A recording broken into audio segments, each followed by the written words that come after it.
Halo Halo semuanya. semuanya. Kami dari kelompok satu kali ini akan menyampaikan materi tentang satuan radiasi. Nah, kali ini dengan saya sendiri Raja Mahendra dan rekan kelompok saya. Sofia Rajib Jason Ben Huta Gaul. Nah, ini adalah nama kami, foto kami. Oke, selanjutnya sebelum kita lanjut ke pembahasan tentang satuan radiasi, awalnya kami akan membahas tentang penyerapan energi terlebih dahulu. Sama seperti panas dan cahaya yang memindahkan energi dari matahari ke bumi dan atmosfer, radiasi nuklir mentransfer energi dari sumber ke media penyerap. Sumber radiasi nuklir dapat berupa atom, radioaktif, atau peralatan seperti mesin sinar X. Nah, selanjutnya untuk energi panas sendiri, jika medianya adalah tubuh manusia, maka kenaikan suhu dapat dirasakan. Dan jika menjadi berlebihan, tindakan pencegahan dapat dilakukan dengan berlindung di bawah naungan pelindung, seperti berlindung di dalam rumah ataupun di bawah pohon, atau dengan menjauh dari jarak api. Nah, selanjutnya penyerapan energi terbagi menjadi dua poin. Yang pertama ada radiasi bukan nuklir, dan yang kedua ada radiasi nuklir. Radiasi bukan nuklir yaitu efek dari penyerapan jenis radiasi yang lebih dikenal, misalnya panas. Nah, sedangkan radiasi ini berbeda dari jenis radiasi lainnya, seperti gelombang radio dan cahaya, karena masing-masing foton atau partikel memiliki energi yang cukup tinggi untuk mengionisasi atom dalam sel-sel tubuh manusia. Energi ini dihasilkan oleh kecepatan partikel yang sangat tinggi atau panjang gelombang radiasi X dan gamma yang pendek. Nah, selanjutnya itu ionisasi. Untuk menyebabkan ionisasi memerlukan energi dan ini disuplai oleh penyerapan energi radiasi dalam medium yang selanjutnya menghasilkan produksi pasangan ion. Partikel atau foton radiasi kehilangan energi ke medium dalam prosesnya. Gambar 3.1 menunjukkan ionisasi atom helium oleh oleh partikel alfa. Nah, teman-teman, biasanya ion positif dan negatif bergabung kembali membentuk atom netral dan energi yang semula diberikan kepada pasangan ion diubah menjadi energi panas. Jika media penyerapnya adalah gas, seperti udara, ion-ion tersebut dapat dicegah agar tidak bergabung kembali dengan menerapkan medan listrik.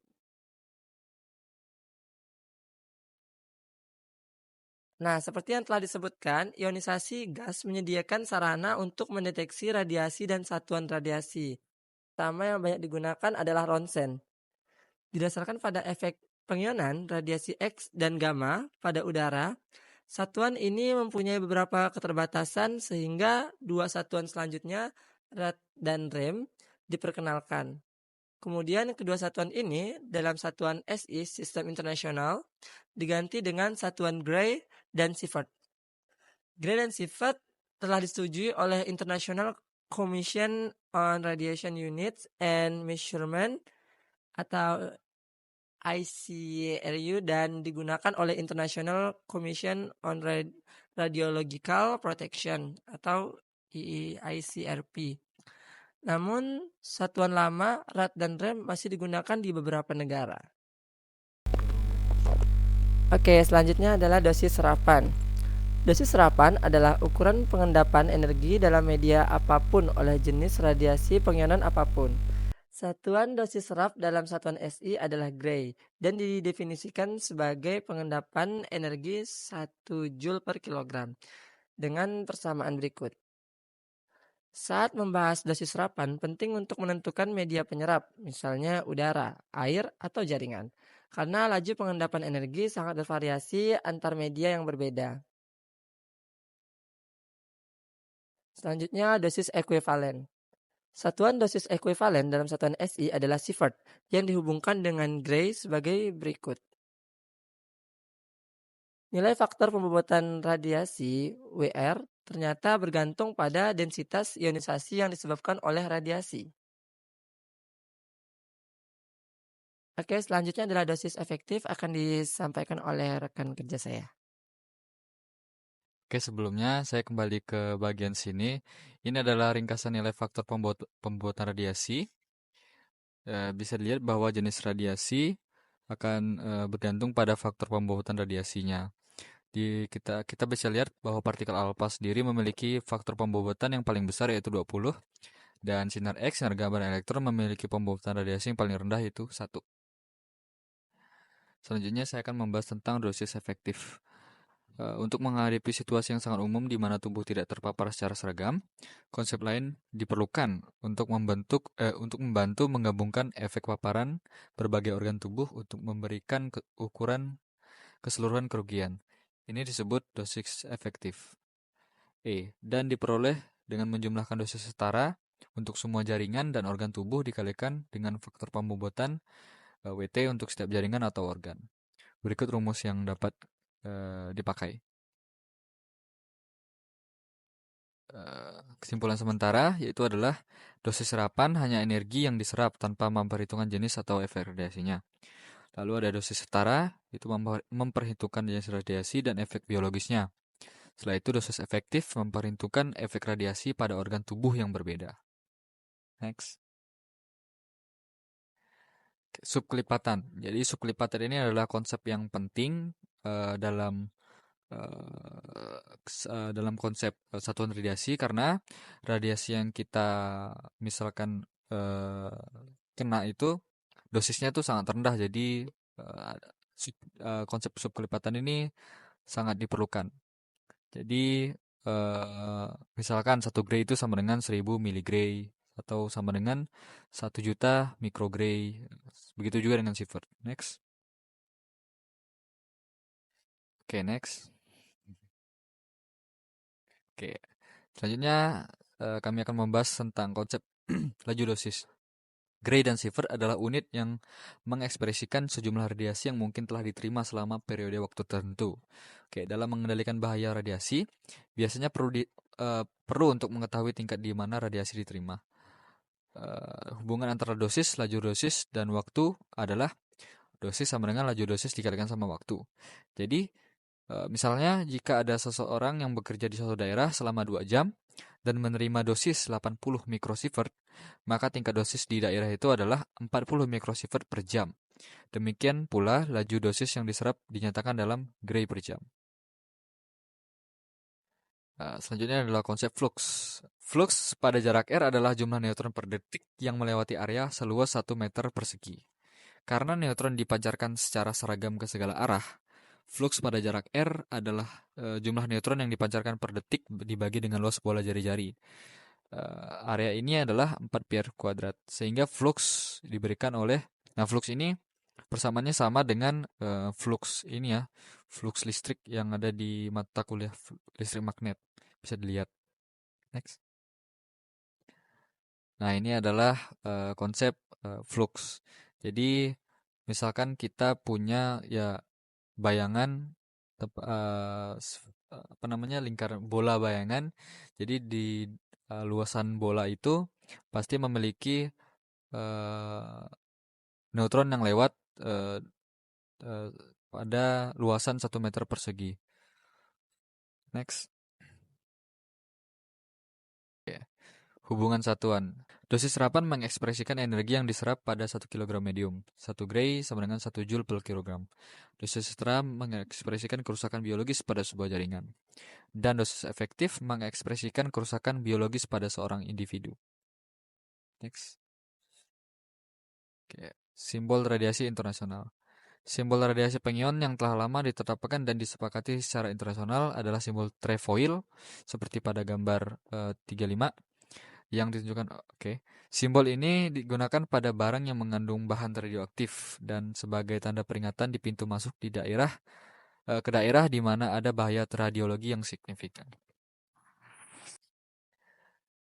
Oke. Pada tahun 2007 IAEA dan internal IOS ya, IAEA dan IOS itu memperkenalkan simbol tambahan untuk digunakan dalam situasi khusus di mana sumber radioaktivitas sangat tinggi.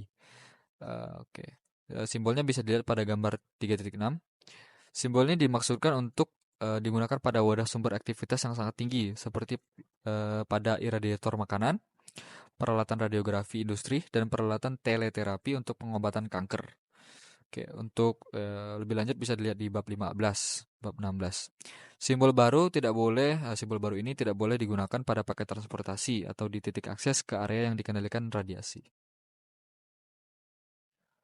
Oke, selanjutnya adalah kami akan menjelaskan dosimetri.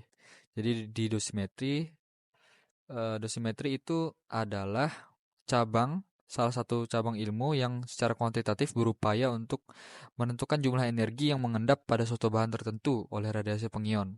Nah, lalu sejumlah besaran dan satuan dengan demikian perlu didefinisikan untuk menguraikan proses pengendapan energi tersebut. Jadi dalam dosimetri radiasi ini ada 3 besaran yang akan dikaji, yaitu besaran fisik, besaran proteksi, dan besaran operasional. Yang pertama adalah besaran fisik. Besaran fisik merupakan besaran yang menggambarkan sifat penyerapan energi pada suatu bahan. Besaran fisik yang penting itu salah satunya adalah kerma dan dosis serap. Nah, kerma ini adalah singkatan dari kinetic energy release per unit mass atau energi kinetik yang dilepaskan per satuan massa. Besaran ini merupakan besaran yang berlaku untuk radiasi tak langsung seperti foton dan neutron, dan mengkuantifikasi jumlah energi rata-rata yang dialihkan dari radiasi tak langsung ke radiasi langsung tanpa mempedulikan apa yang terjadi setelah pengalihan berlangsung. Dalam proses ini dapat dijelaskan bahwa energi foton diberikan ke suatu bahan melalui proses 2 tahap. Pada tahap pertama, radiasi foton mengalihkan energinya sebagai energi kinetik ke partikel bermuatan sekunder. Ya, disebut elektron lah di sini. Melalui 3 jenis interaksi foton, yaitu fotolistrik, Compton, sama produksi pasangan atau pair production. Pada tahap kedua, partikel bermuatan mengalihkan energi kinetiknya dalam bentuk elektron dan positron ke bahan melalui proses eksitasi dan ionisasi. Kerma merupakan proses pertama tadi. Ya, kalau tahap kedua tadi merupakan dosis serap. Oke, jika pada proses pengalihan energi dari radiasi tak langsung ke suatu bahan merupakan proses tahap kedua, dosis serap merupakan tahapan langsung pengalihan energi pada radiasi langsung alfa dan beta. Dosis serap didefinisikan sebagai energi rata-rata radiasi yang diserap pada suatu titik dari bahan persatuan massa bahan tersebut. Pada SI atau satuan internasional, kerma dan dosis serap masing-masing itu memiliki satuan yang sama, yaitu Gray ya, joule per kilogram. Next adalah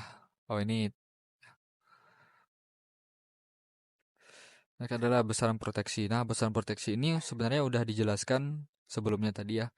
Ada dosis serap, dosis ekuivalen, dan dosis efektif. Nah, selanjutnya adalah besaran operasional. Besaran operasional itu ada dosis setara ambien. Dosis setara ambien itu adalah dosis setara yang digunakan untuk pemantauan daerah kerja dan untuk radiasi dengan daya tembus kuat seperti gamma dan neutron. Besaran ini dipandang telah memadai dalam memenuhi tujuan untuk memperkirakan pemenuhan nilai batas dosis yang berlaku. Kedalaman atau ketebalan D ya yang direkomendasikan adalah 10 mm sehingga H H bintang D itu biasanya ditulis sebagai H bintang 10. Setelah itu ada dosis setara berarah H, atas D, W gitu ya. Dosis setara berarah ini adalah dosis setara yang juga digunakan pada pemantauan daerah kerja. Namun, berlaku hanya untuk radiasi tembus lemah seperti beta dan sinar X lemah. Kedalaman D yang direkomendasikan adalah 0,07 mm. Sehingga biasanya kalau tadi dosis setara ambien H bintang 10, kalau di dosis setara berarah biasanya ditulis sebagai H, atas 0,07 W ya. W-nya itu ya bergantung lagi dengan yang lain. Setelah itu ada dosis setara perorangan. Dosis setara perorangan ditulis sebagai H subskrip P habis itu dalam kurung D. Adalah dosis setara pada jaringan di bawah titik tertentu tubuh pada kedalaman D. Besaran ini digunakan pada pemantauan radiasi perorangan dan berlaku baik untuk radiasi tembus kuat maupun lemah. Untuk radiasi tembus kuat, kedalaman yang direkomendasikan adalah 10 mm, sama kayak dosis setara ambien. Sehingga biasanya ditulis H subskrip P 10 ya. Lalu radiasi tembus lemah itu kedalamannya 0,07 sama kayak dosis tara berarah, yaitu berarti bisa ditulis H sub dp 0,07. Untuk lensa mata, kedalaman yang direkomendasikan adalah 3 mm.